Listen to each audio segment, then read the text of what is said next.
السلام علیکم۔ ستمبر 1181 میں سلطان صلاح الدین ایوبی اپنے 10 خاص سپاہیوں کے ساتھ واپس اپنی ریاست میں لوٹ رہا تھا کہ سلطان کا گزر ایک گھنے جنگل کے بیچ سے ہوا۔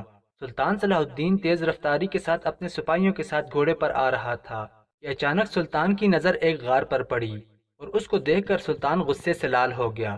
سلطان کے چہرے کو دیکھ کر سپاہیوں کے بھی رنگ اڑ گئے اور وہ سوچنے لگے کہ آخر سلطان صلاح الدین ایوبی نے ایسا کیا دیکھ لیا کہ وہ اتنا زیادہ غصہ ہو گئے۔ پھر ایک سپاہی نے کہا، سلطان معظم ایسی کیا بات ہے جو آپ کو اتنا پریشان کر رہی ہے؟ تو سلطان نے کہا، وہ سامنے دیکھو۔ جب سپاہیوں نے دیکھا تو سامنے غار نظر آ رہا تھا۔ سلطان نے کہا کہ اس میں ایک عورت ریچھ کو پکڑ کر غار کے اندر لے گئی اور اس کا تو مطلب جانتے ہو۔ یہ سن کر تمام سپاہی شرم سے سر جھکائے کھڑے ہو گئے۔ گھوڑے رک چکے تھے اور سلطان نے اپنے ایک سپاہی کو حکم دیا کہ جب یہ عورت غار سے نکلے تو اس کا پیچھا کرنا اور اس کے گھر کا پتہ معلوم کر لینا اور صبح اس کو میری عدالت میں حاضر کرنا۔ جب صبح ہوئی تو سلطان صلاح الدین ایوبی رحمۃ اللہ علیہ عدالت میں موجود تھا کہ سلطان کے حکم پر سپاہی اس عورت کو پکڑ کر سلطان صلاح الدین کے سامنے حاضر ہوا۔ سپاہی نے اس عورت کو ایک خاص کالی چادر میں لپیٹا ہوا تھا۔ سلطان نے اس عورت سے سوال کیا کہ تم نے وہ غلط کام کیا جس کی سزا بہت بڑی ہے۔ وہ عورت کہنے لگی، اے سلطان معظم، آخر مجھ سے ایسا کیا گناہ سرزد ہوا کہ جس کی اتنی بڑی سزا ہے؟ تو سلطان نے کہا کہ میں سب کچھ اپنی گناہگار آنکھوں سے دیکھ چکا ہوں۔ اب سچ سچ بتاؤ کہ کل غار میں ایک ریچھ کے ساتھ اندر کیا کرنے گئی اور کیوں گئی؟ وہ عورت شرم سے سر جھکائے کھڑی ہو گئی اور سلطان نے کہا کہ اس کا مطلب جان چکا ہوں، لیکن اب بتاؤ کہ اس کے پیچھے حقیقت کیا ہے؟ کیا تم شادی شدہ نہیں یا تمہارا شوہر مر چکا ہے کہ تم ایسی نوبت پر پہنچ گئی؟ تو عورت رونے لگی اور کہا، سلطان معظم، جس گاؤں کا قاضی بد کردار اور غلیظ انسان ہو اس گاؤں کی عورتیں پھر ایسا کام نہیں تو پھر کیا کریں گی؟ یہ سن کر سلطان صلاح الدین نے اس عورت سے پوچھا، بتاؤ آخر کیا ہوا؟ ایسی کیا بات ہے کہ جس نے تمہیں اتنے بڑے گناہ کرنے پر مجبور کر دیا؟ تو اس عورت نے سلطان صلاح الدین ایوبی کو سارا ماجرا سنایا اور کہا، سلطان معظم، ایک دن میں اور میرا شوہر بازار سے قیمتی سامان لے کر واپس آ رہے تھے۔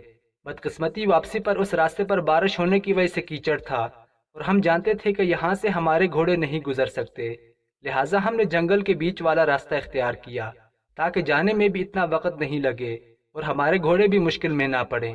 لیکن بدقسمتی سے جب ہم گھنے جنگل کے بیچ میں پہنچے تو چند ڈاکوؤں نے ہم پر حملہ کر دیا اور مزاحمت کرنے پر میرے شوہر کو مار مار کر اس کا برا حال کر دیا، اور اس لڑائی کے دوران ایک ڈاکو کی تلوار میرے شوہر کے نس پر جا لگی اور وہ نامرد ہو گیا اور وہ بری طرح زخمی ہو گیا۔ کئی مہینوں سے اس کا علاج چل رہا ہے لیکن وہ ابھی تک چلنے کے قابل نہیں ہوا۔ میں انصاف لینے کے لیے قاضی صاحب کے پاس گئی کیونکہ وہ کوئی ڈاکو عام ڈاکو نہیں ہے، ہمارے علاقے کے مشہور ترین ڈاکو ہیں۔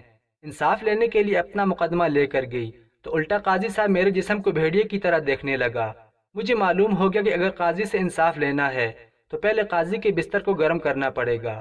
یہ سن کر سلطان صلاح الدین ایوبی کی نظریں جھک گئیں اور کہا کہ اس عورت کے گھر جاؤ اور معلوم کرو کہ واقعی عورت سچ کہہ رہی ہے۔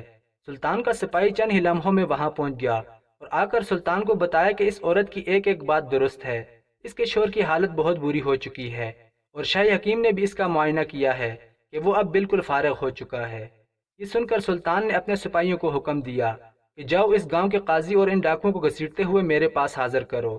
چند گھنٹوں میں سلطان نے دیکھا کہ سپاہی قاضی اور 3 آدمیوں کو لے کر آ رہے ہیں۔ پھر قاضی صاحب کو سلطان کے سامنے حاضر کیا گیا تو قاضی صاحب نے سلطان کے سامنے اپنے گناہ کا اقرار کر لیا۔ اس کے بعد سلطان صلاح الدین ایوبی نے کہا، جب تک قاضی کا سر قلم نہیں ہوگا اس وقت تک اس مقدمے کا میں فیصلہ نہیں کروں گا۔ اس قاضی کا سر قلم کرنے کے بعد سلطان نے اس قاضی کے سر کو اپنی تلوار کی نوک پر بلند کرتے ہوئے کہا، اگر تمہیں زمین کے منصف سے انصاف نہیں ملا تو تم اوپر والے سے انصاف مانگتی یا تم مقدمہ لے کر میرے پاس آ سکتی تھی۔